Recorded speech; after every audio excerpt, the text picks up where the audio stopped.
Hello Vignan గారు. Yes sir, Ajit గారు భారీ షాక్ ఇచ్చినట్లుగా తెలుస్తోంది నయనతారకి అండ్ విఘ్నేష్ శివన్కి. నయనతార వెళ్ళి మాట్లాడినా సరే ఆ ప్రాబ్లం సాల్వ్ కాలేదు, దట్టు అజిత్ గారు చాలా గుర్రుమని ఉన్నారు అంటూ కూడా వార్తలు వస్తున్నాయి. ఏం జరిగింది? ఈ విషయం ఏంటంటే ముందు ఏం జరిగింది, లైకా ప్రొడక్షన్స్ నుంచి తిరువేణి డైరెక్టర్తో వీళ్ళు ఒక సినిమా చేస్తున్నామని చెప్పేసి ఆయన అనౌన్స్ చేశాడు. సో ఆ తర్వాత విఘ్నేష్ శివన్కి కోపం వచ్చింది. ఏమైంది అంటే మనకు తెలియదు అసలు ఈయన కోపం వచ్చేంతవరకు. ఏమైంది, ఎందుకు కోపం వచ్చిందంటే యాక్చువల్లీ ఆ సినిమా నేను చేయాల్సింది, నేను స్క్రిప్ట్ మొత్తం రెడీ చేసుకుని ఆయనకి ఇచ్చాను. లైకా ప్రొడక్షన్స్ ఓకే అన్నారు. ఈయన అజిత్ గారు కొన్ని చిన్న చిన్న చేంజెస్ చెప్పాడు, అది నేను మార్చి ఇస్తానన్నాను, కానీ వాళ్ళే ఈలోపు ఇలా చేసేసరికి నాకు అవమానం జరిగింది అని చెప్పాడు. దానికి ఈవిడ కూడా రెచ్చిపోయి మా ఆయన్ని అవమానిస్తారా, ఉండండి ఇంకెప్పుడు లైకా ప్రొడక్షన్స్లో కానీ అజిత్తో కానీ నేను నటించను అని చెప్పేసి ఈవిడ ఏదో స్టేట్మెంట్ ఇచ్చేసింది. అప్పుడు ఆ వార్త బాగా హల్చల్ చేసింది. సో దాన్ని ఎవ్వరూ పట్టించుకోలేదు. వీళ్ళు ఏం చేశారంటే అప్పుడు అగ్రిమెంట్ చేసుకున్న ప్రకారంగానే నేను ముహూర్తం పెట్టుకున్నారు, అనౌన్స్ చేశారు, official announcement. Ajith 62 cinema Lyca ప్రొడక్షన్స్లో తిరువేణి డైరెక్టర్, ఇది త్వరలో రాబోతుంది, షూటింగ్ ప్రారంభం. మనం కూడా చెప్పేసేసరికి ఈయనకి ఇంకా ఒళ్ళు మండేసి రచకెక్కాడు, ఇట్లా చేశాడని చెప్పేసి సైలెంట్ అయిపోయాడు. ఇప్పుడు గడిగినాడు. అది అజిత్తో అట్లా ఉంటుంది పెట్టుకుంటే అని చెప్పేసి. అండ్ అజిత్ కూడా ఏమన్నాడంటే దాని క్లారిఫికేషన్, ఈ పెద్ద మనిషి కథ చెప్పినప్పుడు బాగానే ఉంది, దాంట్లో హీరోయిన్గా వాళ్ళ ఆవిడ్ని పెట్టాడు, సరే అంతా కూడా ఓకే బాగానే ఉంది. That Ajith and Nayanthara combination కూడా మంచి కాంబినేషన్. అండ్ ఆయనకేమో కథ నరేట్ చేసేటప్పుడు మాత్రం సార్ మీరు ఆ తర్వాత ఏదో హీరోయిన్ అని చెప్పాడు. ఓకే, ఈయన తెచ్చినవన్నీ తిప్పుతా ఉంటే హీరోయిన్ పక్కన మీరు అన్నట్టుంది అనేసరికి అంటే ఎంత ఆవిడైతే వరం మరి అంత రాసుకుంటావా కొంచెం అంటే అట్లని కాదు, ఆయన కూడా అది డైరెక్ట్గా అనలేక కొంచెం చేంజెస్ చేయండి. నువ్వు చెప్పినప్పుడు నేను అలా అనుకున్నాను, మీరు ఇలా రాసారు, కొంచెం మార్పులు చేర్పులు చేస్తున్నా. ఎప్పుడు చేస్తున్నా ఏం లేదు సార్, ఇప్పుడే జస్ట్ ఇట్లా ఈ ట్రిప్లో ఉన్నాను, రాస్తున్నాను. ఓకే సరే రాయి. ఎప్పుడు చేస్తావు సార్? అది రీసెంట్గా సరోగసి పిల్లలు పుట్టారు, చూసుకుంటున్నాను, మొత్తం టైం అంతా వాళ్ళకి ఇస్తాను, అప్పుడప్పుడు నాకు టైం దొరకని గుర్తొచ్చినప్పుడల్లా 2 నిమిషాలు 3 నిమిషాలు రాస్తున్నా అని చెప్పేసి చెప్పాడు. చూశాడు, బాబు డేట్స్ అన్నీ ఉన్నాయి, ఎప్పుడు రాస్తావు సార్? యాక్చువల్గా ఇప్పుడే కదా పిల్లలు, అది ఇది పో గెట్ లాస్ట్. అది జరిగింది.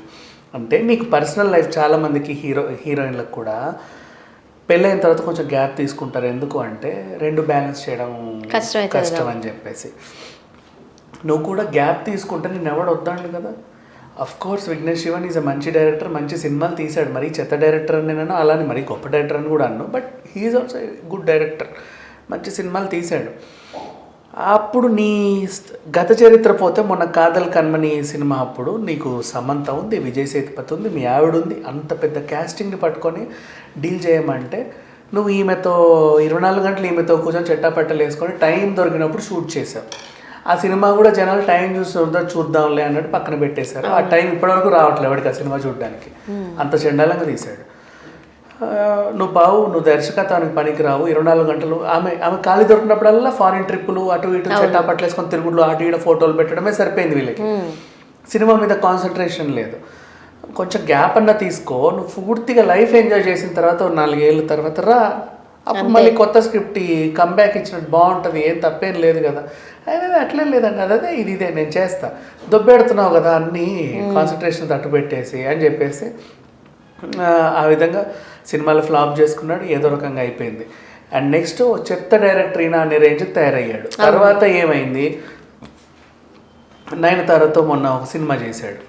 ఇప్పుడు ఇంకా పెద్ద విమర్శలు ఏమొచ్చాయంటే నయనతార మీద, ఆమె చంద్రముఖి టైం నుంచి ఇప్పటివరకు ఏ సినిమాకి కూడా ప్రమోషన్లు చేయాల, రాదు కూడా.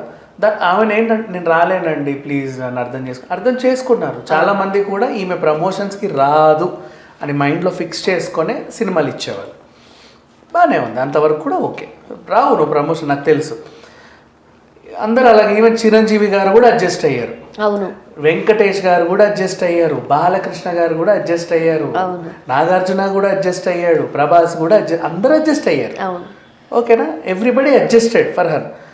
ఇప్పుడు మీ ఆయన సినిమా కాబట్టి నువ్వు ప్రమోషన్ చేస్తావా, ఇంటర్వ్యూ ఇస్తావా అంటే ఇన్నేళ్ళు 100 సినిమాల తర్వాత నీకు ఇట్లాంటివి అంటే మేము అందరం ఎదవలమా? అఫ్ కోర్స్ ఎవరికైనా కోపం వస్తుంది కదా, బాధ అనిపిస్తుంది యాక్చువల్గా. సింహ లాంటి సినిమాలు ఎంజాయ్ చేసావు సక్సెస్ని, కానీ రాలా. సైరా నరసింహారెడ్డి, చిరంజీవి, అది మొన్న అది కూడా గాడ్ ఫాదర్. ఇంకా వెంకటేష్ గారితో అయితే చెప్పలేము, 2-3 సినిమాలు బాగానే చేసావు. తులసి ఇంకా మంచి మూవీ, బాగా హిట్ కూడా. ఇట్లా ఉన్నప్పుడు సరే నాగార్జునతో బాగా ఫ్లాప్ అయింది, అదో రకం లేదు, దాన్ని ఏమంటాం. ఎలా చూసుకున్నా సరే కొంచెం రావాలి కదా, ప్రమోషన్స్ కూడా రాలా, వదిలేశారు ఈమెని. ఇట్లా ఇదొక విమర్శ పడింది. ఇప్పుడు అజిత్ ఇచ్చిన క్లారిటీ ఏంటంటే ఆ అబ్బాయికి ఇంట్రెస్ట్ ఉంటే పని చేయాలి, నాకు టైం వేస్ట్ చేస్తే మా డేట్లన్నీ అయిపోతే టెక్నికల్ ఇది డబ్బులు పెరిగిపోతున్నాయి, అందుకని చెప్పేసి మేము నెట్టాము. అండ్ ఇంకొకటి, ఇప్పుడు వాళ్ళు కాదు వార్నింగ్ ఇచ్చి, ఇప్పుడు నేను చెప్తున్నా, నా సినిమాలో కానీ లైకా సినిమాలో కానీ ఇంకెప్పుడు దాన్ని తీసుకోము. అండ్ అలాగే లైకా ఇంకా జీవితంలో కానీ నేను కానీ ఆ అబ్బాయి డైరెక్టర్తో మేము పనిచేయము, ఇది మా స్టేట్మెంట్, రాసుకోండి అని అన్నాడు. అదే ఇది జరిగింది. అప్పుడు వాళ్ళేమో వాళ్ళ ఆయనదే తప్పు, ఆమెకి తెలుసో తెలీదో కూడా నాకు తెలియదు, మరి ఆయన ఏం చెప్పుకున్నాడు, అది కాదు బుజ్జి యాక్చువల్గా వాళ్ళే నన్ను అని ఉంటాడు. ఆమె కూడా ఆవేశపడిపోయి నా మొగుడు ఇంత అవమానిస్తారా అని చెప్పేసి అనింది. అసలు జరిగింది ఏం కాదు.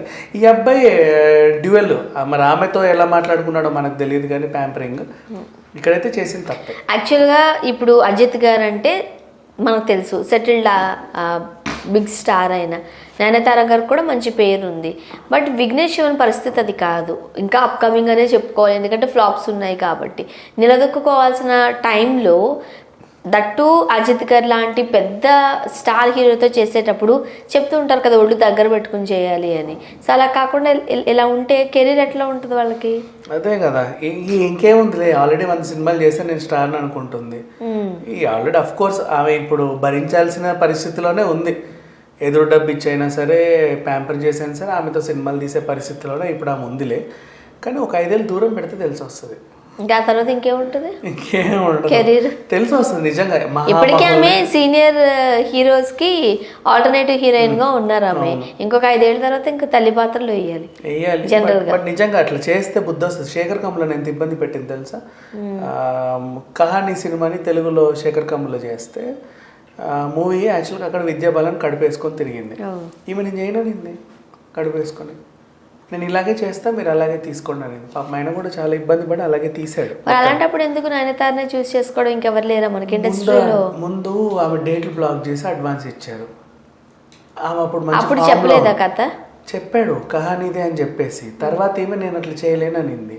తర్వాత ఏమైంది, అడ్వాన్స్ కూడా అదేంటి, ఈమె డేట్స్ బ్లాక్ చేసుకున్న పాపానికి మిగతా ఆర్టిస్టులందరినీ బ్లాక్ చేశారు. అదే ఇప్పుడు ఈమెను తప్పిస్తే మళ్ళీ ఇంకొక హీరోయిన్ డేట్స్ తీసుకోవాలి, దానికి తగ్గట్టు మళ్ళీ వీళ్ళని అడ్జస్ట్ చేయాలి.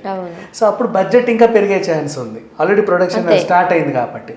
సో గతి లేక శేఖర్ కమ్ములు ఆమెతో చేశాడు. నెక్స్ట్ అయినా సరే ఆమె ఏం చేసిందో తెలుసా, ఒక ప్రమోషనల్ సాంగ్ ఉందండి ప్లీజ్ సినిమాకి బాగా అట్లీస్ట్ అదన్నా చేస్తే కొంచెం ఎలివేట్ అవుతుంది అంటే రాలా, నేను చేయను అట్లాంటివి అనేది. దాన్ని సింగర్ సునీతతో చేశారు, అది ఉంటుంది యూట్యూబ్లో చూడండి.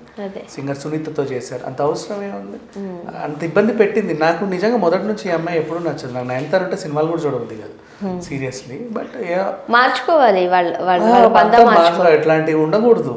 ఇప్పటికీ ఈమె కంటే ముందు వచ్చిందే కదా త్రిష ఇండస్ట్రీకి అయితే. అవును, ఇప్పటికీ అట్లాగే ఉన్నారు వాళ్ళు, కొంచెం అంటే డౌన్ టు ఎర్త్ లాగే. ఎప్పుడు నాకు పొగరేం చూపిరు వీళ్ళంతా కూడా.